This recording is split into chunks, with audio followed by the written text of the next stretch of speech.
Pour le démarrage de ce deuxième bloc de rencontres et cette cinquième journée de Pro D2, Massy n'avait qu'une idée en tête, enfin remporter son premier match cette saison.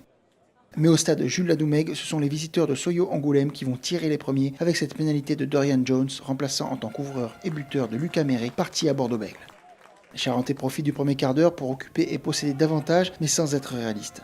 Heureusement pour les Essoniens, le combat en conquête tourne à leur avantage, et notamment en mêlée fermée. Mais là encore, les ballons tombent et on ne convertit pas au score. Au contraire, ce turnover va être magnifiquement joué par les blancs et violets depuis leurs 22 mètres. Ayestaran trouve les espaces et surtout Sakyusa bourre Takiyaka sur son aile. Lilian dépose tout le monde à la course, évite une ultime cuillère et file planter cette bande de riz en guise d'essai assassin. La bande à l'Aïr et la Doge est nettement devant au score car si la transformation est manquée, le SA15 mène 8 à rien. Mais en plus de leur conquête fébrile, les Angoumoisins sont aussi souvent sanctionnés par l'arbitre Ludovic Carrillo. Sur ce coup-là, c'est Anthony Coletta qui écope de ce carton jaune et laisse les siens en infériorité numérique pour 10 minutes. Évidemment, le RCME va insister sur plusieurs mêlées à 5 mètres. À force d'user et d'abuser de cette épreuve de force, le demi de mêlée Benjamin Prière va se voir ouvrir un boulevard petit côté. Le numéro 9 inscrit cet essai qui redonne espoir en plus de récompenser tous les efforts des franciliens. L'ouvreur et buteur Johannes Graf ne tremble pas quant à cette jolie transformation en coin et voilà Massy qui revient à 8-7. Malgré ce que peuvent laisser penser ces images, Graf est plutôt dans un bon soir et il va passer une nouvelle pénalité qui voit même les siens mener 18, profitant ainsi à plein de leur supériorité numérique. Même réduit à 14, le SA15 joue et ose. Si Totti et Lafitte mettent la pagaille dans la défense des Noirs et Bleus, tout chanceux de pouvoir retourner in extremis l'arrière adverse pour ce 18 validé à la pause. De retour des vestiaires, Soyo Angoulême va toujours prendre le match en main, mais avec une conquête et une discipline retrouvée. Heureusement pour les Massicois, Baptiste Delage se fait un plaisir de découper tout ce qui vient à lui lors de cette rencontre qui va alors se transformer en véritable chassé-croisé à la marque et entre les deux buteurs, Jones et Graf.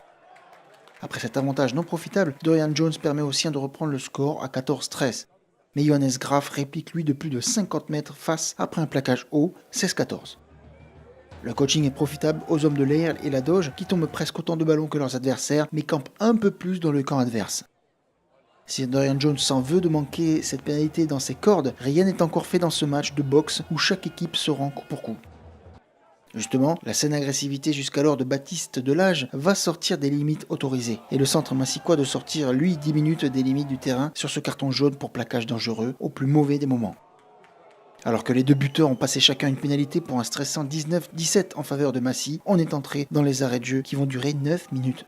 Sur cette possible dernière action, l'arrière Lafitte espère pouvoir délivrer les siens, mais l'autre numéro 15, Benjamin Dumas, le crochette très dangereusement avec ce plaquage haut. Alors que Lafitte est évacué sur civière, Dumas lui est expulsé. Avec un avantage en cours, Soyo Angoulême tente cette passe au pied où les deux coéquipiers trop gourmands se gênent. Monsieur Ludovic Carrillo ne valide pas cet essai en raison d'un en avant. Viennent alors des longues séquences de mêlées à 5 mètres et les Charentais dominent outrageusement. Sans parvenir à marquer en force et le bonus défensif en poche, ils décident finalement d'opter pour la pénalité tentée au pied par Erwan Nicolas. Le demi de mêlée remplaçant ne croule pas sous le poids de la responsabilité. La pénalité de la gagne passe et au bout du bout, Soyo Angoulême l'emporte 20-19 à Massy. Les Essoniens n'ont toujours pas gagné après 5 rencontres et se contentent de ce bonus défensif. Les Angoumoisins, eux, sont en liesse après cette très bonne opération en déplacement.